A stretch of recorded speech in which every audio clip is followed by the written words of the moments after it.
സംസ്ഥാന സെക്രട്ടേറിയറ്റിൽ നിന്ന് ഒരു പുറത്താക്കലും ഒരു അകത്താക്കലുമാണ് വാർത്തകളിൽ ഇടം പിടിക്കുന്നത്. പുറത്തുനിന്ന് സെക്രട്ടേറിയറ്റിലേക്ക് പൊതുനിയമനം നേടിയ KSRTC ഡ്രൈവറായിരുന്ന യദുവിനെ പറ്റി നമ്മൾ ചർച്ച ചെയ്തിരുന്നു. തിരുവനന്തപുരം മുൻ മേയർ ആര്യ രാജേന്ദ്രനും മുൻ MLA സച്ചിൻ ദേവുമായി പൊതുമധ്യത്തിലുണ്ടായ വാക്കുതർക്കമാണ് യദുവിന്റെ ജോലി തെറിപ്പിച്ചത്. ഈ യദുവിനെ സെക്രട്ടേറിയറ്റിൽ നിയമനം നൽകി UDF സർക്കാർ ശനിയാഴ്ച തിരിച്ചെടുത്തിരുന്നു. ഇത് വാർത്തയായതിനു പിന്നാലെ മറ്റൊരു പുറത്താക്കൽ കൂടി വാർത്തയാകുന്നുണ്ട്.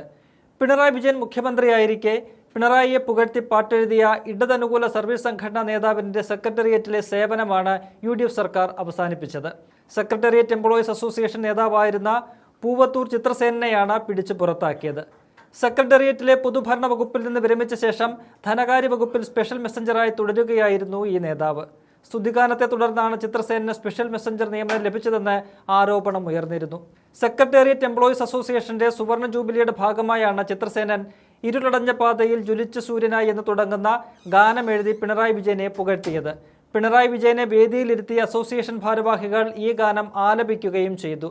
നേരത്തെ വ്യക്തികളെ ആരാധിക്കരുതെന്ന് പറഞ്ഞ് PJ ആർമിക്കെതിരെ വാളെടുത്ത പിണറായിയും തലമൂത്ത സഖാക്കന്മാരും അത് കണ്ടില്ലെന്ന് നടിച്ചു.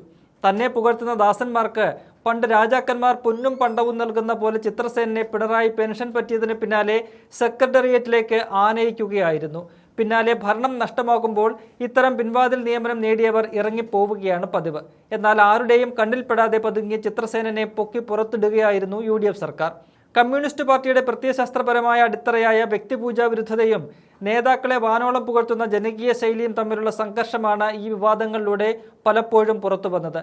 കേരള രാഷ്ട്രീയത്തിൽ സമീപകാലത്ത് ഏറ്റവും കൂടുതൽ ചർച്ച ചെയ്യപ്പെട്ട ഒന്നാണ് നേതാക്കളെ കേന്ദ്രീകരിച്ചുള്ള സ്തുതിഗീതങ്ങളും വ്യക്തിപൂജാ വിവാദങ്ങളും. കമ്മ്യൂണിസ്റ്റ് പ്രസ്ഥാനങ്ങൾ പൊതുവെ വ്യക്തി കേന്ദ്രീകൃതമായ ആരാധനകൾക്ക് വിരുദ്ധമാണെന്ന് പ്രഖ്യാപിക്കുമ്പോഴും മുൻ മുഖ്യമന്ത്രി പിണറായി വിജയനെ പ്രകീർത്തിച്ച് പുറത്തിറങ്ങിയ ഗാനങ്ങൾ വലിയ രാഷ്ട്രീയ കൊടുങ്കാറ്റുകൾക്ക് വഴിവെച്ചത് നമ്മൾ കണ്ടതാണ്.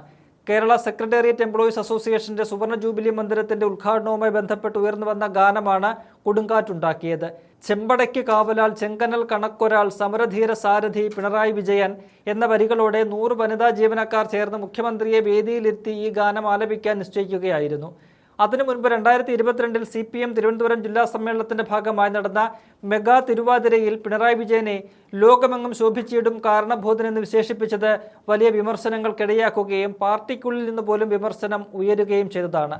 നിശാന്നുള്ള സംവിധാനം ചെയ്ത മറ്റൊരു ഗാനത്തിൽ പിണറായി വിജയനെ തീയിൽ കുരുത്ത കുതിരയായും കൊടുങ്കാറ്റിൽ പറക്കുന്ന കഴുകനായും വിശേഷിപ്പിച്ച് സോഷ്യൽ മീഡിയയിൽ വലിയ രീതിയിൽ പ്രചരിപ്പിക്കപ്പെട്ടിരുന്നു. വ്യക്തിയല്ല പാർട്ടിയും ജനങ്ങളുമാണ് വലുതെന്ന കമ്മ്യൂണിസ്റ്റ് നിലപാടിൽ നിന്നുള്ള വ്യതിചലനമായാണ് പ്രതിപക്ഷമടക്കം അന്നിതിനെ വിമർശിച്ചിരുന്നത്. മുൻപ് VS അച്യുതാനന്ദൻ, P ജയരാജൻ തുടങ്ങിയ നേതാക്കളെ പുകഴ്ത്തിയുള്ള നീക്കങ്ങളെ പാർട്ടി കർശനമായി വിലക്കിയിരുന്ന പശ്ചാത്തലത്തിൽ പിണറായി വിജയനോടുള്ള ഈ മൃദു സമീപനം ഇരട്ടത്താപ്പാണെന്ന് വിമർശകർ വാദിച്ചു.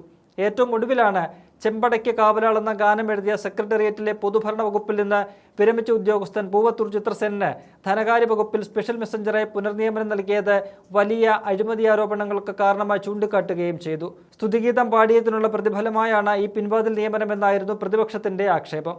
എന്തായാലും കേരളത്തിൽ ഭരണം മാറുകയും VD സതീശന്റെ നേതൃത്വത്തിലുള്ള UDF സർക്കാർ അധികാരത്തിൽ വരികയും ചെയ്തതോടെ ഈ വിവാദ ഗാനത്തിന്റെ പേരിലുള്ള നടപടികൾ വീണ്ടും വാർത്തകളിൽ നിറയുകയാണ്. ഇതിന്റെ ക്ലൈമാക്സിലേക്ക് കടന്നപ്പോഴാണ് മുൻ മുഖ്യമന്ത്രിയെ പുകഴ്ത്തി പാട്ടെഴുതിയ പൂവത്തൂർ ചിത്രസേനന്റെ താൽക്കാലിക പുനർനിയമനം പുതിയ സർക്കാർ റദ്ദാക്കിയത്. മുൻ സർക്കാരിന്റെ കാലത്തുണ്ടായ ഇത്തരം വഴിവിട്ട നിയമനങ്ങളും സ്വാധീനങ്ങളും വെച്ചു പൊറുപ്പിക്കില്ല എന്ന രാഷ്ട്രീയ പ്രഖ്യാപനമായാണ് പുതിയ ഭരണകൂടം ഈ നടപടിയെ ഉയർത്തിക്കാട്ടുന്നത്. രാഷ്ട്രീയ നേതാക്കളെ ജനകീയമായി ഉയർത്തിക്കാട്ടാൻ കലയെയും പാട്ടുകളെയും ഉപയോഗിക്കുന്നത് പുതിയ കാര്യമല്ലെങ്കിലും അത് കമ്മ്യൂണിസ്റ്റ് പാർട്ടിയുടെ ആദർശങ്ങൾക്ക് വിരുദ്ധമാകുമ്പോഴും ഭരണസ്വാധീനം ഉപയോഗിച്ചുള്ള ആനുകൂല്യങ്ങളിലേക്ക് വഴിമാറുമ്പോഴും ജനാധിപത്യ സമൂഹത്തിൽ വലിയ ചോദ്യചിഹ്നങ്ങൾ ഉയർത്തുന്നുണ്ട്. പിണറായി വിജയനെ ചുറ്റിപ്പറ്റിയുള്ള സ്തുതിഗീത വിവാദങ്ങളും തുടർന്നുണ്ടായ ഉദ്യോഗസ്ഥ പുറത്താക്കലുകളും കേരള രാഷ്ട്രീയത്തിലെ അധികാര സമവാക്യങ്ങളുടെയും പ്രത്യയശാസ്ത്രപരമായ തർക്കങ്ങളുടെയും നേർചിത്രമാണ് വ്യക്തമാക്കുന്നത്.